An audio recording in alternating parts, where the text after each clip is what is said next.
Hello, hi, good morning, all. Welcome to Bangalore and Hyderabad, and welcome to India. ఈరోజు ఎన్నాళ్ళకో ఎదురు చూస్తున్న రోజు వచ్చింది.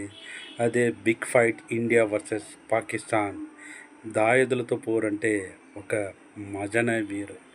ఈరోజు ఖచ్చితంగా భారత్ గెలుస్తుందని చాలామంది ఎక్స్పర్ట్స్ చెప్తున్నప్పటికీ పాకిస్తాన్ని మాత్రం తేలిగ్గా తీసుకోకూడదు.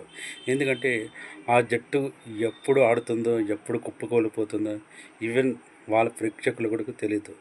కాకపోతే దుబాయ్ రికార్డ్స్ పరంగా మనం ఆలోచించినట్లయితే అక్కడ పాకిస్తాన్కి ఎక్కువ అడ్వాంటేజ్ ఉన్నప్పటికీ భారత్ ఉండే అద్భుతమైన ఫామ్కి పాకిస్తాన్ ఖచ్చితంగా ఈ మ్యాచ్లో ఓడిపోయే ఛాన్సెస్ ఎక్కువగా ఉన్నాయి. మనం ప్రీవియస్ మ్యాచ్ చూసినట్లయితే ఇక్కడ పాకిస్తాన్ మ్యాచ్లో ఓ రకంగా స్లోగా బ్యాటింగ్ చేయడం వల్ల వాళ్ళు తగిన మూల్యం చెల్లించుకోవడం జరిగింది.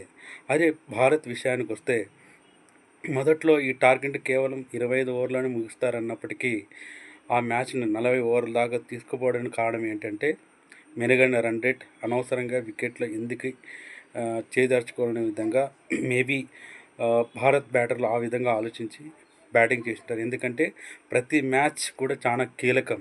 ప్రతి జట్టు కూడా నెక్స్ట్ లెవెల్కి వెళ్ళాలంటే సో ఈ మ్యాచ్ ఖచ్చితంగా గెలిచే తీరాలి. ఇంకా పాకిస్తాన్ విషయానికి వస్తే ఈ మ్యాచ్ చావో రేవో. ఎందుకంటే వాళ్ళు ఆల్రెడీగా కీవ్స్ చేతిలో ఓడిపోవడం జరిగింది.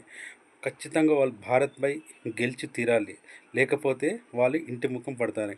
ఇంకా విషయానికి వస్తే ఈ మ్యాచ్ ఖచ్చితంగా గెలిచి తను సగౌరవంగా సెమీఫైనల్కి వెళ్ళాలని ప్రతి భారతీయుడు కోరుకుంటున్నాడు. చూద్దాం. All the best.